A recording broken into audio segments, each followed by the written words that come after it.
오늘도 여러분들과 함께 요한복음 강의 시작하겠습니다. 오늘은 2022년 오늘 3월 6일이죠. 3월 6일입니다. 자, 지금 나라는 대통령 20대 대통령 선거로 인해서 사전투표가 어제 끝났는데, 어제 그 많은 불상사가 일어나서 부정투표에 대한 불상사가 일어나서 지금 나라가 시끄럽습니다. 저는 선거 끝나고 상당히 소요가 일어날 것으로 예상을 했었는데, 대통령 선거가 끝나서 개표가 되고 대통령이 어느 쪽이 당선되든지 간에 상당한 소요가 일어날 것은 분명해 보입니다.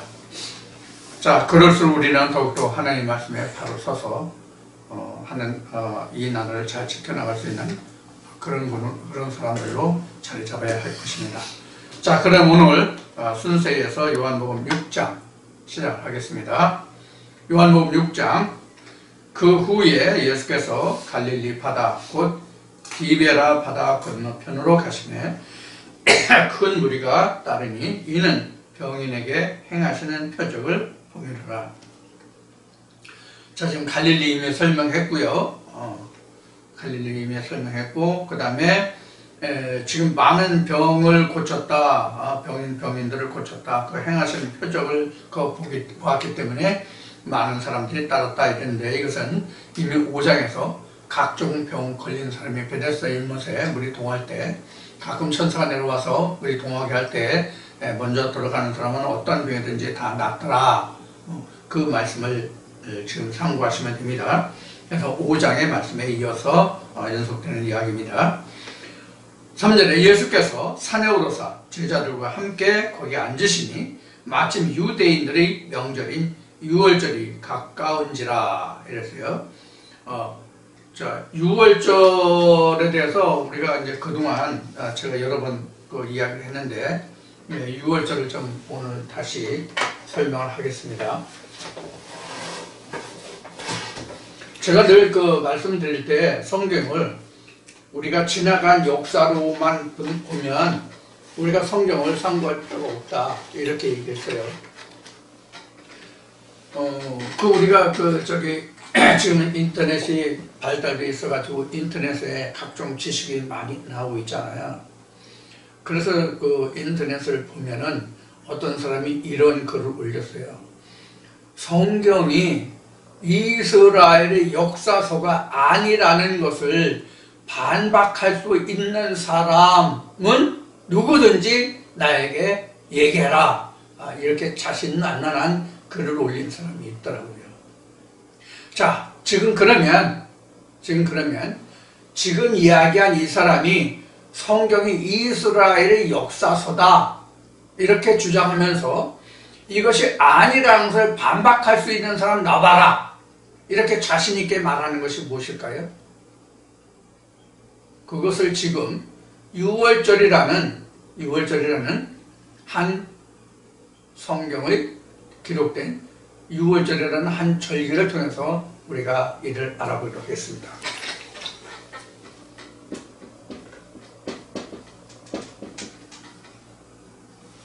이 유월절이라고 하는 것은 아마 교회 다니는 사람보다 세상 사람들이 더 잘 알고 있을지도 몰라요. 어떤 의미에서? 지난날 역사서에 의해서. 그런데 사실 우리가 알고 있는 사람은 많겠지만 성경에 기록된 비슷한 내용들이 중앙아시아 하면은 굉장히 많아요. 그리고 종교계에 굉장히 많아요. 지금 우리가 해교라는 종교가 있잖아요. 무슬림이라고 하는 해교라는 종교가 있잖아요. 거기도 보면 구약의 레위기에 해당하는 부분의 한 부분이 코란이라는 해교의 정경이에요. 자, 그러면 거기에도 유월절이라는 말이 있겠죠. 자, 그래서 많은 성경을 역사서로 보는 사람들이, 또 어떤 사람들이 이런 어떤 신앙을 토대로 해서 세상에 일어나는 모든 일화들을 그 우리나라 같으면 이제 전설이죠. 뭐 세상적으로 전설이지만 전설 일화 뭐 이런 것들 모아서 기록한 것이 성경이다. 이렇게 말하는 사람들이 있단 말이에요. 그리고 히브리인의 역사다, 이스라엘의 역사다 하는 건 그래도 좀 크게 본 거죠. 그런데 어중에 떠중에 세상에 떠도는 전설따라 삼천리 같은 그런 내용들을 집합적으로 모아서 기록한 것이 성경이다. 이렇게 주장하는 사람들도 있단 말이에요. 자, 그러면 6월절을 통해서 우리가 이스라엘 역사라고 말하는 것이 맞는지 아니면 성경적인지를 우리가 알아보자고요. 우리가 표면적으로 보면 성경이 이스라엘 역사 맞아요. 성경이 이스라엘 역사가 맞다고요. 표면적으로만 보면, 간단히 보면. 그러면 이스라엘의 역사면 그럼 이스라엘 사람들만 이 역사를 우리 대한민국 역사를 배우는 것 같이 이스라엘도 이스라엘만 이 역사서를 배워야지 왜 한국이 이스라엘의 역사를 배우고 그것을 종교로 삼느냐 하는 문제거든요. 그래서 신학적으로 얘기하면 역사라고 본다는 얘기는 반복으로 이루어지는 것이 아니라 한 번으로 흘러간 지난 날의 이야기다라는 것이 역사잖아요. 오늘날 일어나는 일은 역사가 아니잖아요. 지금 있는 일은 역사가 아니잖아요. 지금 있는 일이 세월이 한참 지난 후에 적어도 10년, 20년, 30년, 50년, 100년 이렇게 흐르면 후대 사람들은 오늘 우리가 살던 이 시대의 이야기를 그들은 역사로 보잖아요. 그럼 역사는 다시 반복될 수도 있는 거고 반복되지 않을 수도 있는 거예요. 역사라는 것은. 근데 우리가 역사에 대해서 교훈은 역사를 소홀히 하면, 역사를 무시하면 그 역사가 다시 그 시대를 지배한다라는 말이 있죠. 반복된다는 말이 있죠. 자, 그러면 이 6월절이라는 것을 우리가 단순히 신학적으로 얘기하면 이미 이스라엘 백성들이 애굽에서 종살이 할 때에 그들로부터 풀려난 한 과정, 우리나라로 말하면 일제 36년의 그 지배하에서 풀어지는, 즉 해방과 같은 날이 6월절이에요. 그러면 그 나라가 다시 어떤 나라의 지배를 받아서 모든 주권을 빼앗기기 전까지는 그 해방이라는, 독립이라는 그 역사가 한 번뿐이 없잖아요. 이걸 우리를 단회적, 1회만 일어난다, 한 번만 일어난다, 그걸 단회적이라고 얘기하죠. 자, 단회적이라는 얘기는 뭐냐면 역사라는 거예요. 계속 반복되면, 아니죠, 일상이죠. 내가 밥을 태어나서 한 번 먹고 지금까지 한 번도 안 먹었다면 그건 일회적이에요, 단회적이에요. 그런데 밥을 어제도 먹고 오늘도 먹고 오늘도 하루 2번, 3번 먹고 어제도 하루 2번, 3번 먹고 내일도 또 그러잖아요. 이건 늘상이란 말이에요. 즉 계속 반복되는 일은 항상이라는 항상성을 가지고 있단 말이에요. 우리 마치 체온이 항상 36.5도를 유지하려고 하는 그 항상성, 그 다음에 항존성 이런 것이 있듯이, 자, 그래서 6월절이라고 하는 것은 단순하게 말하면 이스라엘이 지난날 애굽의 종살이에서 풀려났던, 즉 해방되는, 독립을 맞이하는 그런 날이라고 말할 수 있어요. 그런데 역사적으로 보면 그렇죠. 역사적으로 보면 이거는 한 번뿐이 아니라는 거야. 한 번뿐. 단회적. 역사적으로 보면. 그런데 우리가 성경적으로 보면 6월절이라는 것은 현재 우리에게서는 매일 항상 일어나는 일이에요. 좀 전에 지금 밥을 우리가 하루에 2번, 3번 먹는다고 얘기했죠? 자, 그와 마찬가지로 지금은 6월절이 성경적으로 보면, 이걸 잘 얼른 못 읽을 수도 있겠네. 좀 잘 쓰겠습니다. 성경적으로 보면 매일 일어나는 일이라고 볼 수 있단 말이에요, 6월절을. 어떻게 해서 6월절이 매일 일어난다고 그러지? 저 사람 정신 나간 사람 아니야? 이렇게 말할 수 있을 거예요.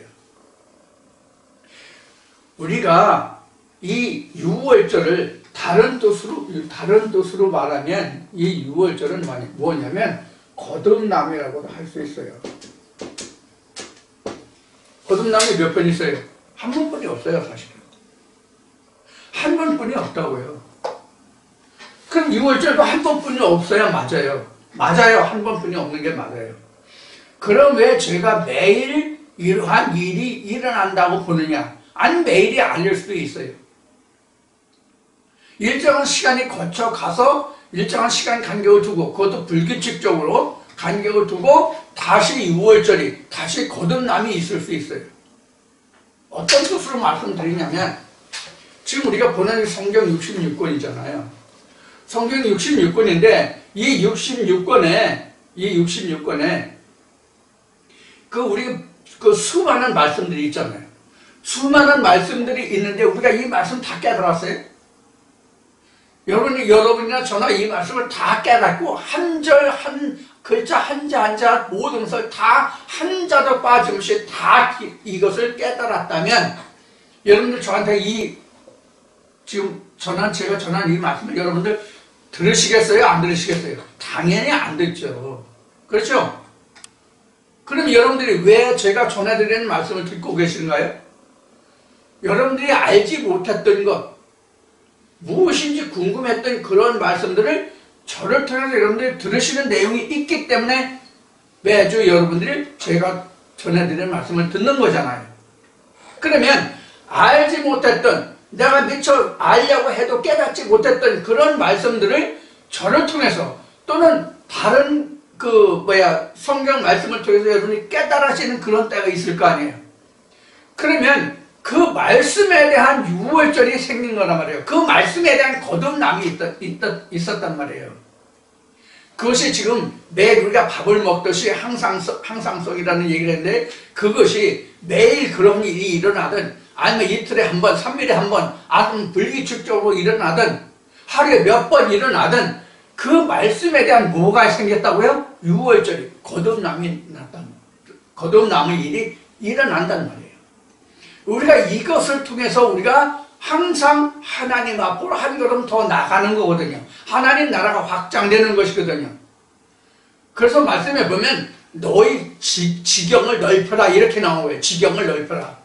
그러면 한 말씀을 더 알면 그 말씀에 아는 만큼 내 지경이 넓어졌잖아요. 뭐에 대한 지경? 하나님에 관한 지경이 넓어졌잖아요. 이게 거듭남이요. 이게 바로 유월절이란 말이에요. 그러면 지금까지 알았던 내용, 알지 못했던 내용, 잘못 알았던 내용, 그것이 다 옛것은 다 지나가고 새로운 것으로 하나님의 새로운 온전한 유일하신 참 하나님과 그의 그러시자 예수 그리스도 드러나는 말씀이 내게 왔잖아요. 그럼 어떻게 됐어요? 지나간 날 모든 것은 다 썩을 것이 됐잖아요. 그렇죠? 그래서 보아라, 옛것이 변하여 새 것이 되었도다. 이렇게 성경은 말하는 거고, 유월절로 보면은 바로 이 유월절이 다른 말로 얘기하면 무교절이거든요. 유월절은 곧 무교절이거든요. 그럼 이 무교절이라는 말은 무엇이냐? 누룩 없는 떡이에요.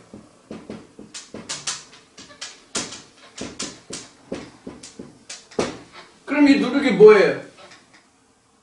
누룩이 뭐예요? 발효제죠, 발효제. 발효제란 말은 발효제 누룩이.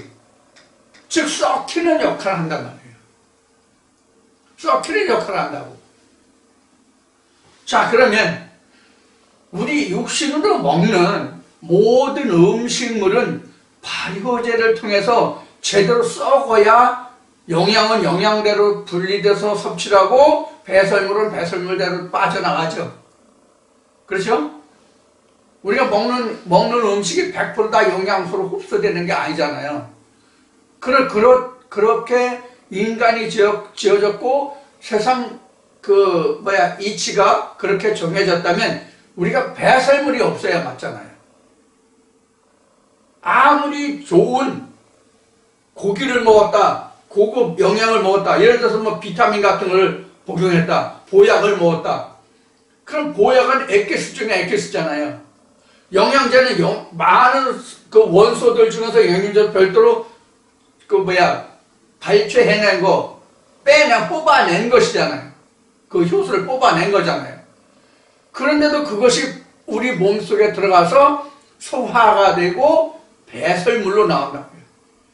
지금 의사들이 그렇게 말하는 비타민 C도 우리가 먹으면 그 비타민 C가 다 소변으로 다 나온다고요.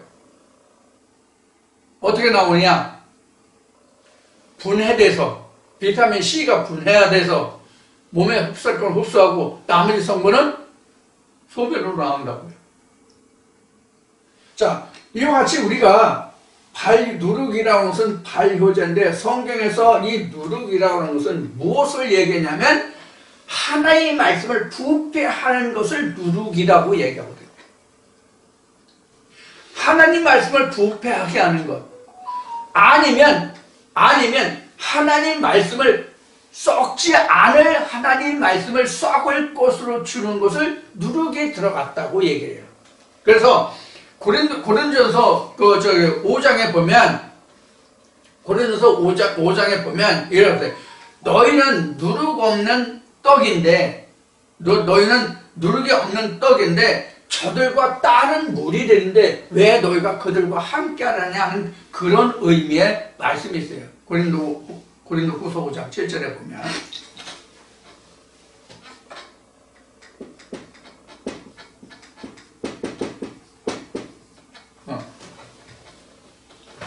그 5장 7절에 보면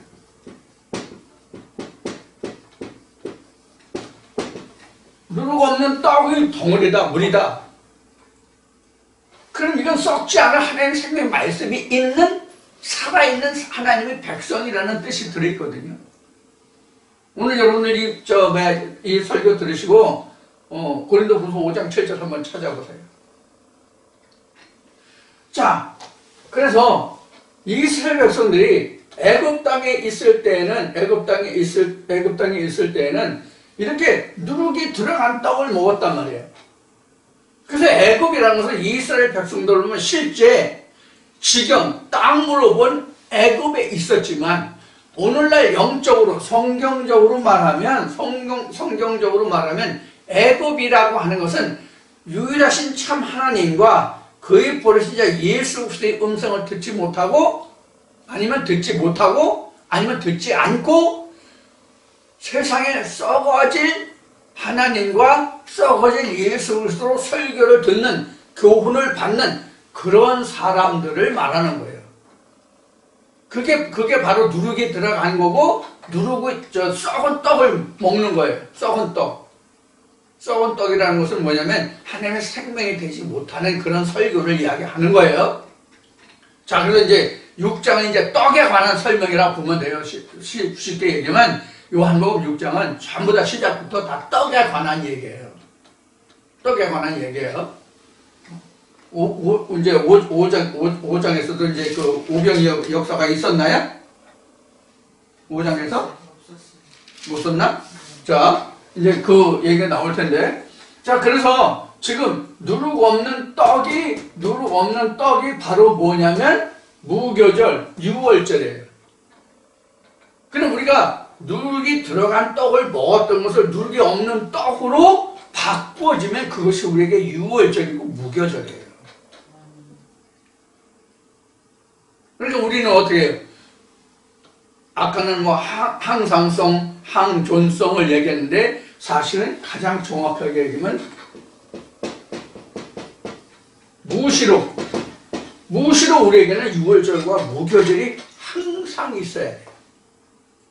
이게 호흡이에요. 이게 쉬운 얘기를 하면 이게 호흡이에요. 썩을 것을 내버리고 썩지 않을 것은 들여마시고, 우리 호흡하는 거 똑같아요. 그래서 하나님의 말씀이 우리에게 생기라고 나온 거예요. 생기. 그래서 생기를 불어넣으니까 살더라. 생명이 되었더라. 에스겔 37장에서도 죽은 뼈들에게 생기를 태어내서 그들이 살겠냐라는 말씀이 그래서 에스겔 37장에 기록되고 있는 거예요. 그래서 이 누룩이 있다고 하는 것은 죽이는 설교, 세상적인 설교, 하나 유일하신 참 하나님과 예수 그리스도가 포함되지 않은 설교가 바로 누룩에 들어간 떡이에요. 거기로부터 빠져나오는 것, 거기로부터 나와서 생명 있는 하나님의 생명의 말씀을 듣는 그 자체가 바로 오늘날은 유월절이에요. 그럼 오늘날 우리에게 유월절이 있어요, 없어요? 있어야죠. 당연히 유월절이 있어야죠. 유월절이 없으면 우리가 하나님 앞으로 나갈 수 있는 길이 없잖아요. 그래서 유월절에 대해서 여러분들 성경을 찾아보면 유월절 어린 양이라는 말이 여러분들 성경에서 보셨을 거예요. 유월절 어린 양. 그러니까 예수가 우리에게 생명의 떡으로 왔잖아요. 유월절 양으로 왔잖아요. 그래서 모세 때에 이스라엘 백성들이 실제 양을 잡아서 고기는 먹고 피는 문설주에 바르고 그렇게 해서 그들이 그날 죽음을 당하지 아니하고 살아서 애굽을 출발해서 가나안 땅으로 향할 수 있었던 거잖아요. 그래서 유월절이라는 건 우리가 간단히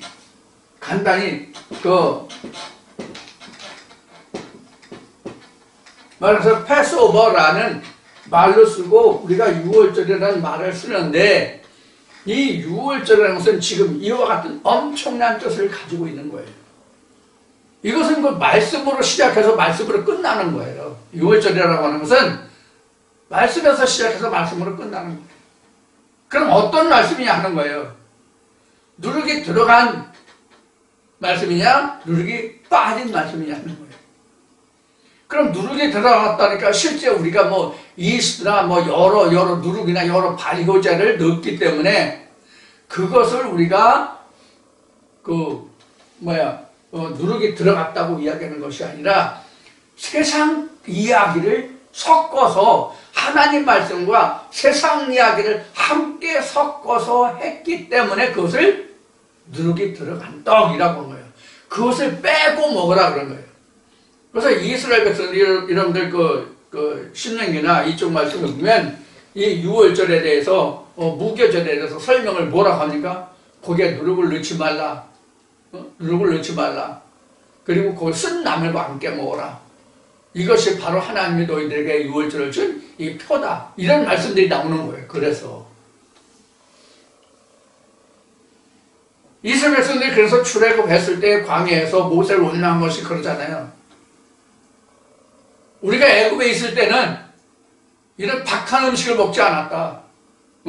고기와 마늘과 부추를 먹어가지고 정력이 왕성했었다. 그래서 마늘을 3명, 5명씩 거느렸다. 근데 광야에 나와서 이거 먹을 것도 없고 마실 것도 없고 겨우 이거 만나를 먹고 우리 이런 거 안 좋아해. 모세 너 우리를 이렇게 고생시켜서 광야에서 죽게 만들려고 너 우리를 꼬여가지고 젖과 꿀이 흐르는 가나안 땅에 가지고 꼬여가지고 우리를 광야에 나와서 죽겠냐? 우리가 애굽에 있을 때가 더 좋았다. 이렇게 원망했던 거예요. 여러분들 중에서도 혹시 그러실지 모르겠어요. 뭐냐면 저 사람이 얘기하면 도대체 딱딱하고 머리만 아프고 골치 아프고 뭐가 뭔지 도대체 모르겠어. 옛날에 다니던 교회에서는 이렇고 참 귀에 구수한 얘기, 마음에 쏙 들어온 얘기, 그냥 사람 감정에 호소해서 하는 그런 얘기 들을 때는 참 좋았는데 저 사람 도대체 뭐 얘기하는지 모르겠어. 저 귀신 신나라 까먹는 소리 하는 거예요? 뭐야? 이렇게 아마 생각하실 분이 없잖아. 있을지 모르겠어요.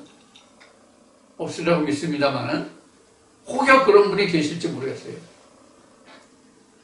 그래서 오늘날 출애굽은 지금까지 말씀드린 출애굽이란다. 유월절의 것은 지금 이와 같은 내용이 지금까지 말씀드린 내용이 바로 유월절이고 거듭남이고 유월절과 무교절은 같은 말이고 무교절이라는 것은 누룩이 없는 절기거든요. 누룩이 들어간 그 떡을 먹지 않는 절기가 무교절이거든요. 그래서 무교절을 언제 무교절을 유월절을 치르게 했느냐면요.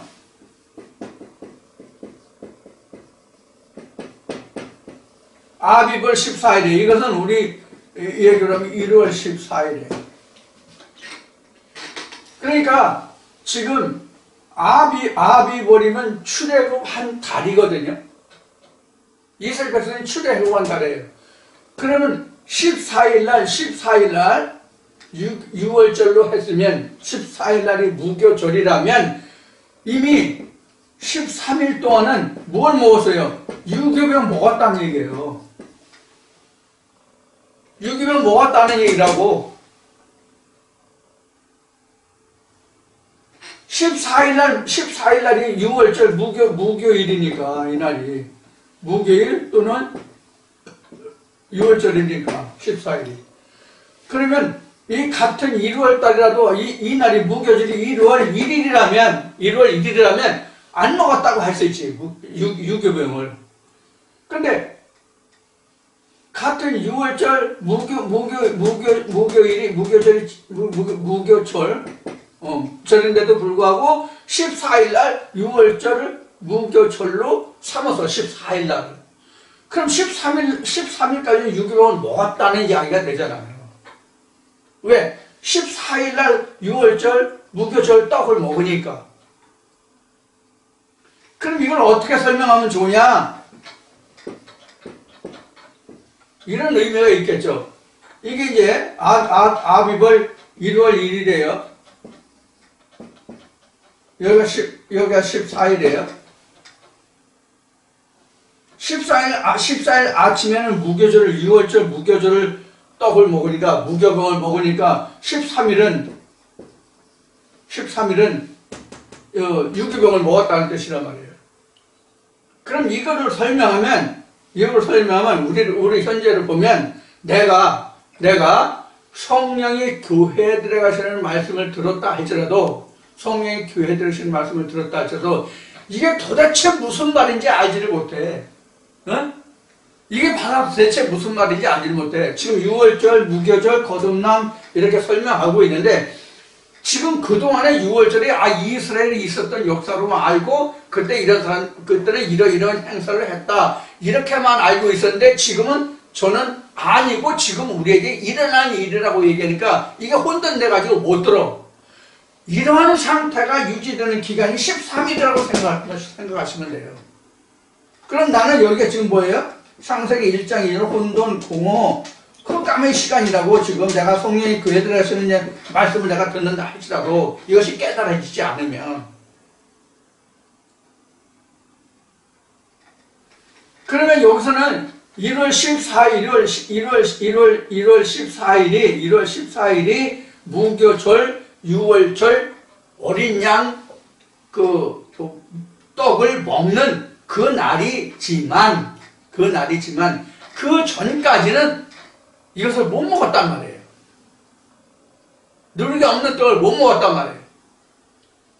그러면 여기서 14일이라고 하고 있지만 지금 현재 우리에게 있어서는 이것이 14일일지 140일일지 아니면 이것이 내가 평생 죽을 때까지 이 말씀을 듣긴 들어도 깨닫지 못할지 이건 나도 모르고 너도 몰라요. 하나님도 몰라요.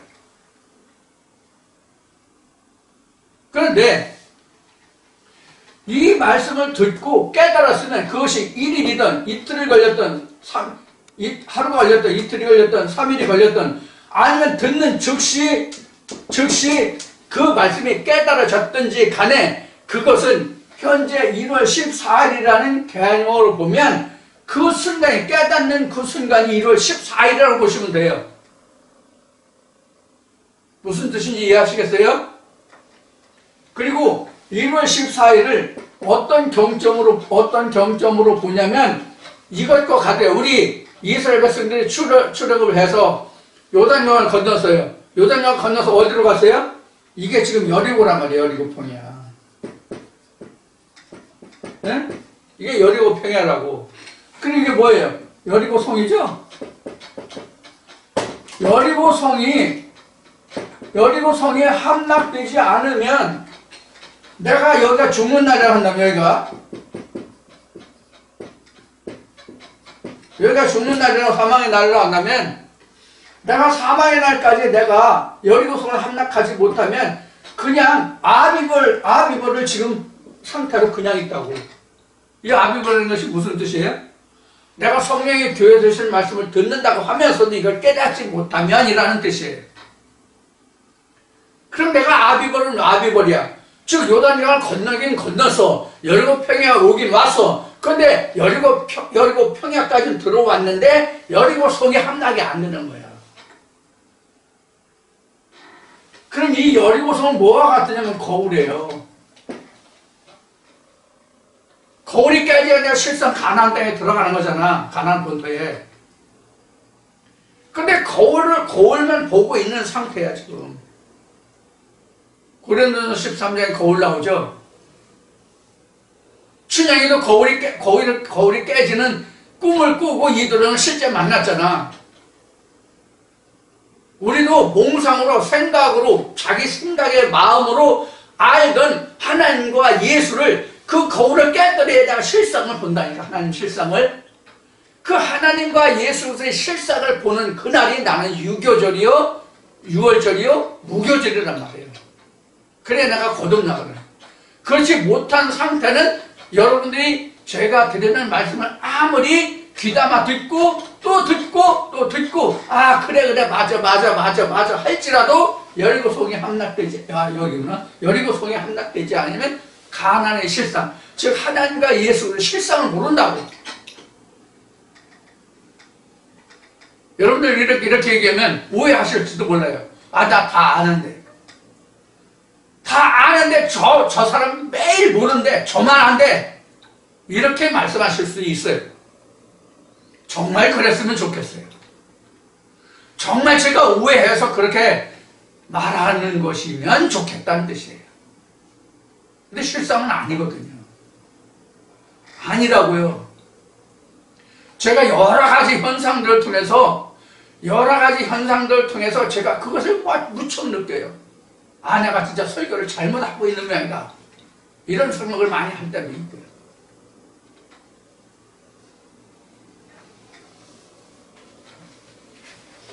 여러분들 지금 제가 드리는 이 말씀이 여러분들 그거 뭐 당연한 것을 가지고 뭘 그렇게 얘기하세요. 그거 당연한 거 아니냐. 근데 뭘 너는 그렇게 얘기하냐 이럴지도 몰라요. 이것도 정말 그랬으면 좋겠어요. 당연한 것으로 받아들이고 다 알았으면 좋겠어요. 제가 말하는 것을. 여러분들이 저를 이해하시는 것은 이해해도 좋고 이해 안 해도 좋아요. 저에 대한 것은. 그런데 제 입을 통해서 증거되는 그 모든 말씀들은 제가 말하는, 표현하는 그 이면까지 무엇인지를 여러분들이 깨달아야 되거든요. 네? 이해하시겠어요? 제가 말하는 그 이면까지를 여러분들이 성경을 통해서 깨달으셔야 된다고. 그래야 저 사람이 이야기하는 것이 이런 뜻이구나, 이런 것이구나, 성경에 이런 말씀이 이런 것이구나 하는 것까지 가야 여러분들이 말씀을 깨달으신 거예요. 그럼 거울을 본다는 얘기는 뭐예요? 제가 전하는 말씀을 표면적만, 제가 증가하는 말씀의 이면은 못 보고 그 말씀의 표면만 보면 거울이에요. 이 본문만 거울이 되는 게 아니에요. 이 본문만 거울이 되는 뜻이 아니라고요.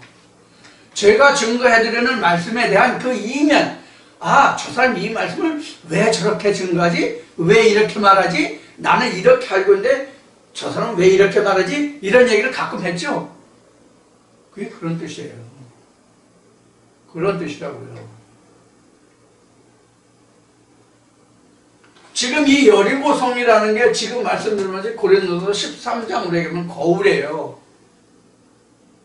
거울을 깨뜨려 가나안 본토를 내가 보잖아요. 그런 실상을 보잖아요. 거울은 사실 우리가 세상으로 보는 거울은 누구를 봐요? 우리가 실상 우리가 집에 거울 다 있을 텐데 거울 없는 집 없죠. 거울 없는 집 없을 텐데 거울은 누구를 보냐고요? 자기뿐이 못 봐요. 자기를 못 본다고. 거울이 자기를 빛에 의해서 반사돼서 자기 모습을 보는 거잖아요. 네? 자기 모습을 보는 거잖아요. 근데 성경에서 거울이라고 하는 것은 무엇을 말하냐면 하나님의 실상을 보지 못하게 하는 게 거울이에요. 하나님의 실상을 보지 못하게 하는 게 거울이라고. 장막이라고, 장막. 그래서 하나님 그 모세에게 보여준 성막을 보면 뜰이 있고 성소가 있고 지성소가 있는데, 성소에는 수시로 드나들 수면 지성소는 항상 막이 가려져 있죠. 그 막이 여리고라는 표현과 같아요. 그걸 휘장이라고 얘기하는 거예요. 그게 거울이란 말이에요. 그 휘장이 찢어져야만 예수 그리스도 보잖아요. 마태복음 27장에 기록된 것 같이 예수 그리스도가 부활한 것을 보잖아요. 그 다음에 많은 사람들이 예수의 부활 후에 부활에 참여했다고 되어 있잖아요.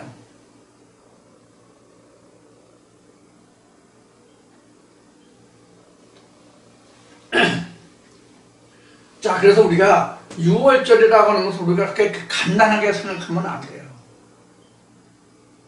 그럼 6월절이 왜 생겼어요? 6월절이 이스라엘 백성들에게 왜 생겼어요? 창세기 3장 때문에 생긴 거잖아요. 6월절이 창세기 3장 때문에 생긴 거라고. 그럼 6월절이 창세기 3장 때문에 생겼다는 뜻이 뭐예요? 생명나무 열매를 먹지 못했기 때문에 우리에게 6월절이라는 게 있는 거예요. 생명나무를 먹지 못한 것은 죽은 거잖아요. 성경으로 말해서. 사람의 씨는 낳고 하지만 하나님의 아들은 낳고 없고 대가 끊겼잖아. 그러니까 우리에게 6월절이라는 게 필요한 거예요. 우리에게 그래서 6월절이 필요한 거라고. 겉사람 때문에 6월절이 필요한 것이 아니라 우리 속사람 때문에 6월절이 필요한 거라고.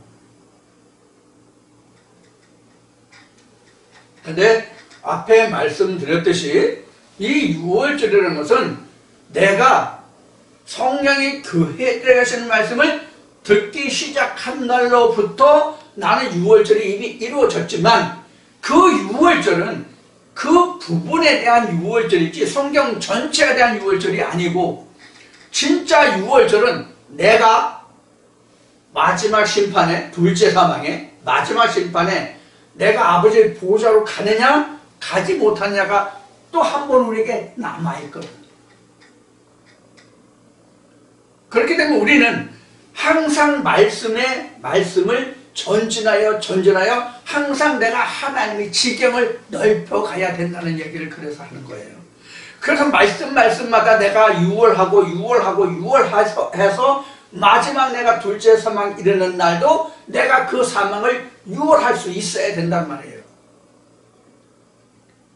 그러면 지금은 우리는 성경에 기록된 대로 하늘 군병, 하나님이 군병이에요. 지금 군병으로서 지금 둘째 사망을 이기려고 지금 전쟁 연습을 하는 거야. 오늘날 우리가 이 말씀을 날마다 이 말씀을 섭렵하고 이 말씀을 깨달으려고, 이 말씀을 내가 자꾸 듣고 또 듣고 깨달으려고 하는 것은 전쟁 연습을 하는 거라고.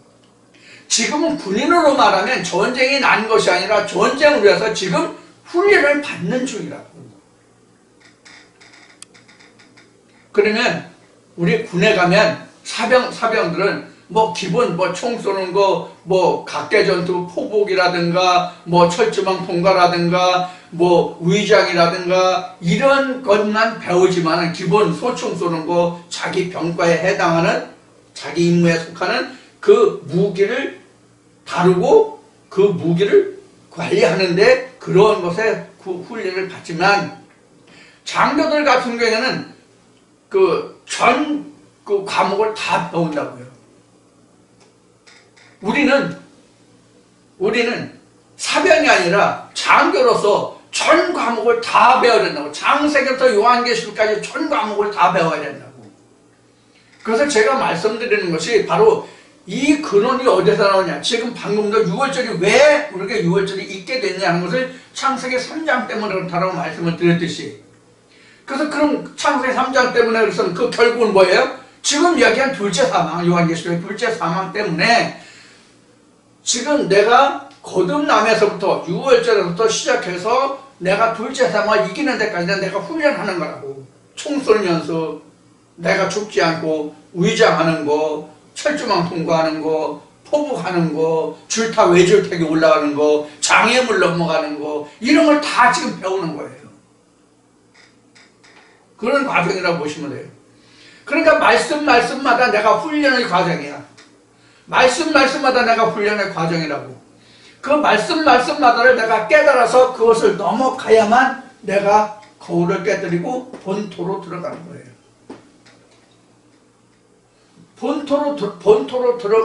본토로 들어가야만 내가 가나안 땅을 이렇게 확보해 가는 거예요. 이스라엘 백성이 가나안 땅 한 번에 여리고성 무너지고 한 번에 들어가서 다 차지했어요? 아니죠. 이거 수없이 제가 말씀드렸죠. 우리가 똑같아요. 똑같아. 자, 그래서 지금 제가 6월절에 대해서 장황하게 지금 말씀을 드렸는데, 오늘 여러분들 지금 제가 드린 말씀을 통해서 6월절에 대해서 다시 한번 좀 여러분들 생각을 좀 해주시기 바랍니다. 고린도후서 5장 7절에 지워졌나? 지워졌네.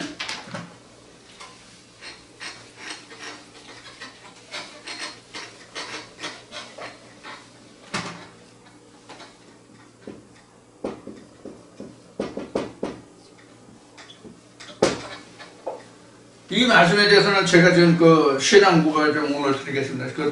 그동안 저는 신앙 고백이라는 얘기를 좀 안 했던 것 같은데, 오늘 좀 신앙 고백을 좀 하겠습니다. 오늘 6월절에 대해서 나왔기 때문에, 고린도후서인가? 고린도전서인가? 말씀 좀 찾아봐야 되겠네. 고린도후서라고 한 것 같은데, 고린도전서 같은데, 고린도전서 5장 7절 하는 것 같은데, 고린도전서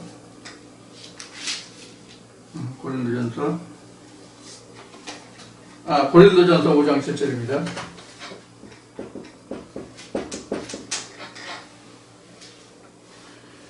고린도전서 5장 7절이 이랬습니다. 너희는 누룩 없는 자인데 새 덩어리가 되기 위하여 묵은 누룩을 내어버리라.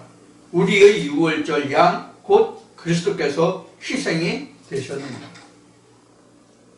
그러니까 구약 때에는 소제물로, 레위기 2장 13절로 얘기하면 소제물로, 땅에서 나는 땅의 소산으로 하나님께 떡을 해드렸잖아요. 말씀과 함께. 자, 이렇게 드렸는데, 지금 고린도전서 5장 7절에서는 그것을 유월절 양으로 바꾸라는 얘기란 말이에요. 유월절 양이 바로 예수 그리스도가 바로 그런 희생의 떡이 됐다는 얘기거든요. 그래서 이게 누룩 없는 자인데, 이렇게. 이 말씀 오늘 제가 여러분들에게 드린 것은, 제가, 교회 다니면서, 집사 시절에, 교회 다니면서, 말씀에 대한 많은 해이를 느끼는 때, 말씀에 대해서 많은 해이를 느끼는 때, 처음에는 말씀이 이렇게 잘 들어왔는데, 어느 정도 시간이 지나니까 한 7, 8개월 정도? 1년은 안 됐고, 하여튼 반년은 넘었어. 근데 처음에는 목사가 하는 설교가 참 쏙쏙 잘 들어왔어요.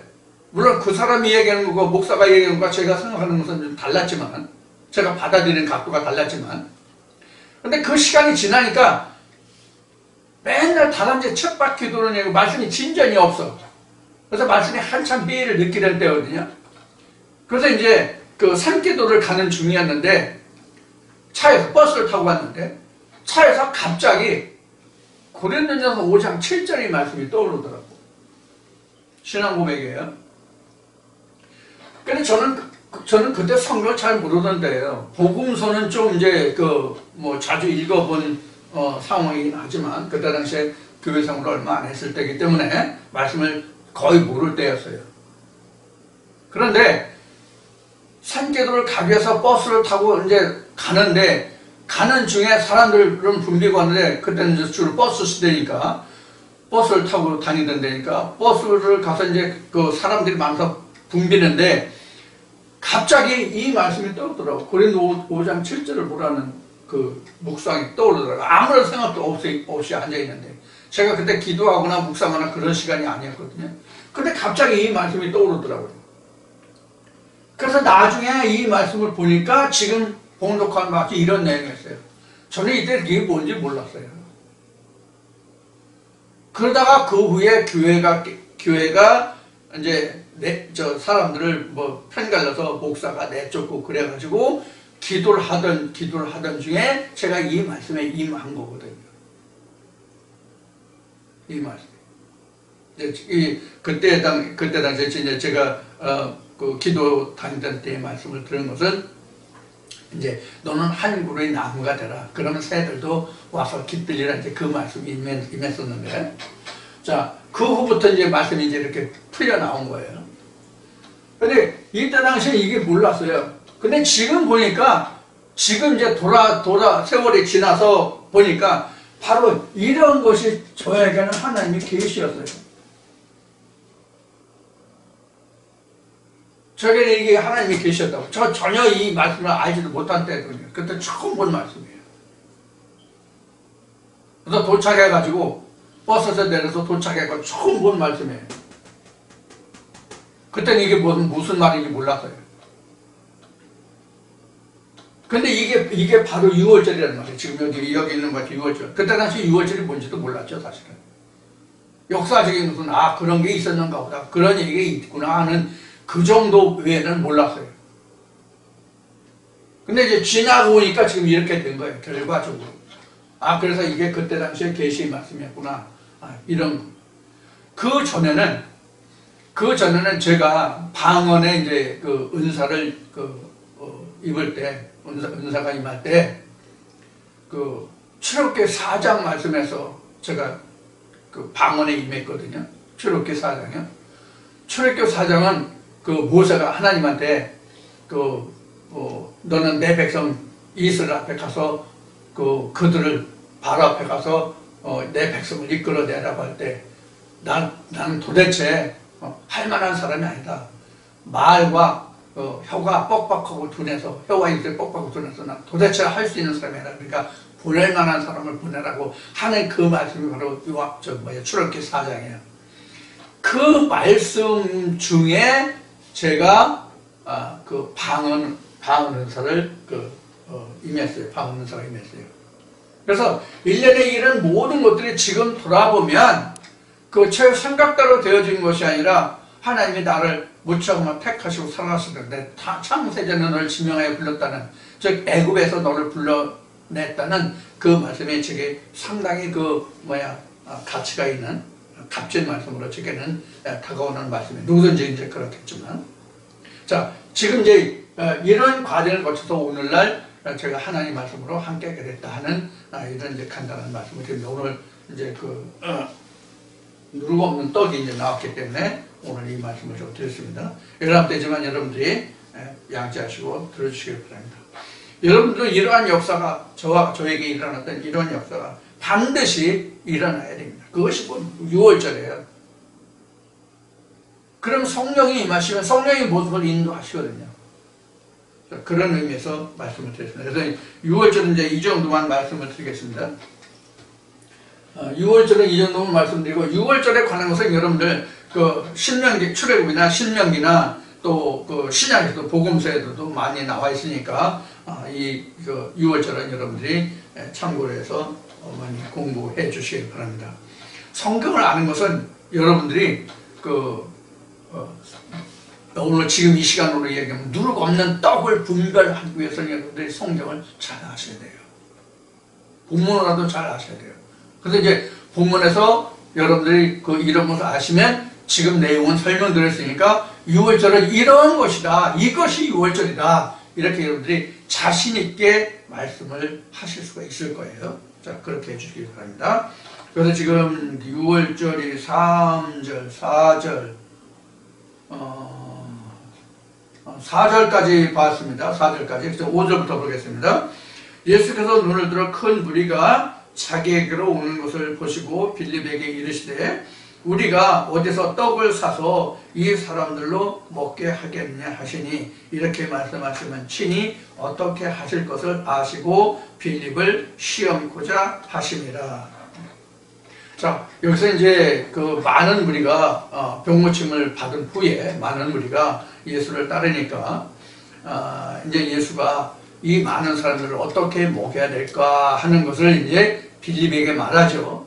그러니까 이제 빌립에게 이렇게 말하면 빌립이 어떤 떡으로 말할 것인가 하는 것을 예수는 이미 알고 그의 마음을 들여다보고 그 마음을 좀 알려고 했다 하는 것이에요. 시험하고자 했다는 것은 그 사람이 어떠한 것을 이런가 저런가 뭐 테스트했다는 뜻이 아니에요. 그 사람이 생각하고 있는, 지금 빌립이 생각하고 있는 지금 메시아관을, 성경관을, 하나님과 그 구원관을 그가 어떻게 알고 있는지를 알고자 해서 말했다는 뜻이에요. 즉 상대방의 말을 들어보면 그 사람이 가진 사상이나 그 사람이 가진 지식의 수준과 정도와 그 깊이를 알 수가 있잖아요. 그래서 물어본 거예요. 그러니까 예수는 영상에 떡을 두고 말한 것이고 빌립은 사람의 목을 떡으로 말했다는 것을 우리는 여기서 볼 수가 있어요. 이제 뒤에 보면 이제 말씀을 우리가 이제 풀어보면 이해하시겠지만, 그래서 시험코자 하심이라 하는 것은 실제 네가 이렇게 할까 저렇게 할까 너를 한번 내가 떠보겠어 이런 뜻이 아니라는 것을 여러분들이 이해하시고 이 말씀을 보아주시기 바랍니다. 그래서 빌립이 대답하되 각 사람으로 조금씩 받게 할지라도 200데나리온의 떡이 부족하리이다. 그러니까 이 뒤에 이제 보면은 뭐 이제 뭐 5,000명이 먹었느니 뭐 4,000명이 먹었는지 공간 먹으면 4,000명이고 여기 이제 요한복음 6장에서 이제 5,000명인데, 자 4,000명이든 5,000명이든 간에 자 여기서 지금 200데나리온 데나리온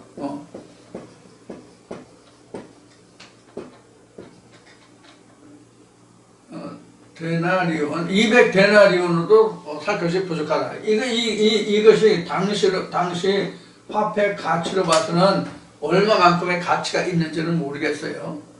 얼마만큼의 가치가 있는지 모르는데 여하튼 200데나리온의 돈으로 사서 이 사람들을 먹인다 하더라도 오히려 모자라다. 그만큼 사람이 많았다는 이제 것이죠. 뒤에 보면 이제 5,000명이 나오지만은 이제 그런 의미에서 여기서 이제 지금 빌립이 예수는 영생의 떡으로, 빌립은 그 사람들 실제 그 육신을 먹을 떡을 가지고 지금 말하고 있어요. 자, 제자 중 하나 곧 시몬 베드로의 형제 안드레가 예수께 여짜오되 여기 한 아이가 있어 보리떡 5개와 물고기 2마리를 가졌나이다. 그러나 그것이 이 많은 사람에게 얼마나 되겠습니까? 즉 보리떡 5개와 물고기 2마리가 이 수많은 사람들에게 뭐 이게 가치가 있겠느냐, 이게 편안하겠느냐, 그런 얘기죠. 그런 이야기로 지금 설명하고 있습니다. 물론 이제 뒤에서 다시 이제 설명하겠지만 여기서 지금 말하는 떡은 실제로 당시에 모였던 무리가 먹었어요. 실제로요. 이 말씀에서 보면. 그런데 이제 뭘 먹었냐 하는 것을 우리가 이제 여기서 찾아봐야 돼요. 그 의미를. 그래야만 우리가 여기서 예수가 말하는 이 떡이 무엇인지를 알 수 있어요. 결론으로 말하면 예수가 말하는 떡은 하늘로서 내려온 내가 예수 자신이 생명의 떡이다 하는 것을 지금 강조하는 그런 말씀이 요한복음 6장이에요. 그래서 떡에 관한 것은 광야에서 너희 조상이 먹었던 만나, 그것도 떡이에요. 그리고 예수는 하늘에서 내려온 떡이에요. 그래서 너희 조상은 광야에서 만나를 먹어서 죽었지만 나는 하늘에서 내려온 떡이기 때문에 내 피와 살을 먹는 자는 죽지 않고 영원히 산다 하는 것이 요한복음 6장의 결론이에요. 자, 이런 말씀은 잠시 좀 쉬었다가 이 말씀을 자세히 나눠보도록 하겠습니다. 미리 이미 요한복음 6장에서 말하고 있는 떡이 무엇이냐는 지금 개요를, 그 답을, 결과를 말씀을 드렸고, 그 말씀을 잠시 쉬었다가 이 말씀을 풀이는 다시 여러분들과 나누도록 하겠습니다. 잠시 후에 만나겠습니다.